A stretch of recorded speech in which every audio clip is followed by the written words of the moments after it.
અભય થઈને નિષ્પક્ષતાથી નિરપેક્ષ રીતે વાસ્તવિકતાનો અરીસો રૂપી સચોટ માહિતી લાવતો સત્યની સાથે અભય ટાઈમ્સ। સુરતમાં ઘણા સમયથી મેટ્રોની કામગીરી ચાલી રહી હોય જેને લઈ દુકાનદારોના વેપાર પર સીધી અસર પડી રહી હોય જેથી દુકાનદારો દ્વારા મેટ્રો કંપની પાસે વળતર મંગાવ્યું હતું। જોકે હજુ પણ અનેક વેપારીઓને વળતર ન મળ્યું હોય જેને લઈ વેપારીઓએ વિરોધ નોંધાવ્યો હતો।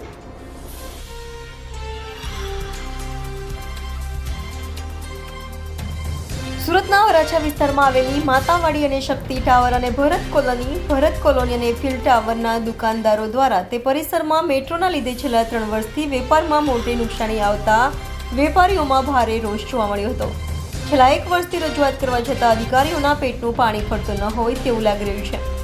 માતાવાડી વિસ્તારમાં ઘણા વેપારીને વળતર મળી ગયા પછી અડધાથી વધારે વેપારીને વળતર ન આપવાનું કારણ શું મેટ્રોના અધિકારીઓ દ્વારા એકને ગોળ અને ખોળ એમ બેવડી નીતિ કેમ? માટે વેપારીઓ દ્વારા ધરણા પર બેસતા વરાછા પોલીસે વગર પરમિશનથી ધરણા પર ના બેસવાની ના પાડતા તમામ વેપારીઓ પરમિશન લેવા માટે વરાછા પોલીસ સ્ટેશન પહોંચ્યા હતા।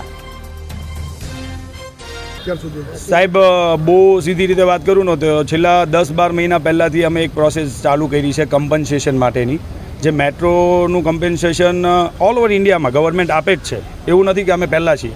અને આ રૂટમાં જ્યાં અમે અત્યારે ઊભા છીએ માતાવાડીમાં, ત્યાં બી અડધાને આપી દીધું છે ઓલરેડી ને અડધાને બાકી છે, અને સેન્ટ્રલ વેરહાઉસમાં બધાને બાકી છે।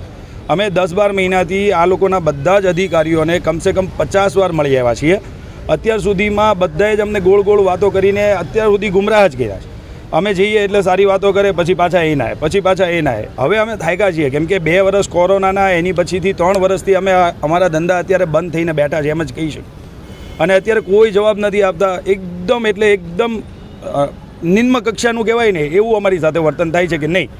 એટલે અત્યારે અમે એવી ડિમાન્ડ કરી છે। બીજું કે સેન્ટ્રલ વેરહાઉસમાં સ્પેશિયલી લગભગ છેલ્લા 10-12 મહિનાનો મેં રિપોર્ટ માંગ્યો છે, લગભગ 10 વાર, કે ભાઈ તમે 10 મહિનામાં ઉપર શું કામ કર્યું છે? રોડની ઉપર કંઈ કામ છે જ નહીં, લગભગ સમજી લો ને નહીં જેવું કામ થાય છે, તો બી રસ્તાને 10 મીટર કે 10 ફૂટ કે 5 ફૂટ બી ખોલતા નથી।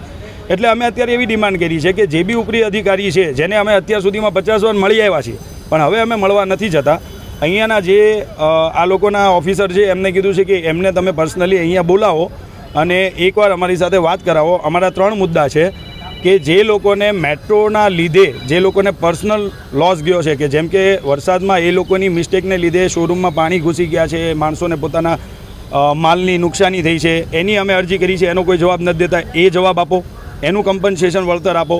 બીજું કે જે ગવર્મેન્ટના લો પ્રમાણે મેટ્રોથી ઇફેક્ટેડ થયેલા જેટલા બી માણસો હોય એ લોકોને ગવર્મેન્ટ પોતે રિલીઝ કરે છે ફંડ, એ ફંડ અમારા માટે કેમ નહીં? અડધાને છે તો અડધાને કેમ નહીં? જે અમે 12 મહિનાથી બધી અમારી પ્રોસિજર પૂરી કરી દીધી છે, એવું બી નથી કે અમે કંઈ એપ્લિકેશન કર્યા વગર આ ડિમાન્ડ કરીએ છીએ, 12 મહિના પહેલાંથી અમે કરીએ છીએ। ત્રીજું એ છે કે જરૂર વગરના રસ્તા 3 વર્ષથી હેરાન કરીએ છીએ, એ ઓછું નથી, એટલે હવે જરૂર વગરના રસ્તાને ખોલી આપો। આ 3 વસ્તુ તમે અહીંયા તમારી જે ઓફિસ છે ત્યાં આવીને અમને મળીને અમને લેખિતમાં આ 3 વસ્તુનું સમાધાન આપો। અને લેખિતમાં બી અમે એવું પ્રેશર નથી કહેતા કે અમને 2 દિવસમાં જવાબ આપો, અમે એટલું જ કહીએ છીએ તમારાથી જ્યારે થાય એમ હોય ને એ અમને લેખિતમાં આપો, 10 દિવસમાં, 15 દિવસમાં, મહિનામાં, 2 મહિનામાં, જે બી ટાઈમ હોય। અમે એમાં કોઈ પ્રેશર નથી બનાવતા, અમે બહુ પ્રેમથી વાત કરીએ છીએ। હવે ત્યાં જઈને અમે થાકી ગયા છે, એટલે અમારી ડિમાન્ડ એ છે કે એમના સાહેબ અહીંયા આવે, પણ 3 દિવસથી અમે આ વસ્તુ ચાલુ કર્યું છે ને તો બી એ લોકોનું એવું વર્તન છે કે જાણે એ પોતે એક એવા લેવલના માણસો છે કે અહીંયા અમને મળવા નથી આવતા। એ એટલી જીદ કરે છે કે અમે મળવા નહીં આવે, તો અમે તો 50 વાર જઈ આવ્યા છીએ, તો હવે એ લોકો શું કામ ના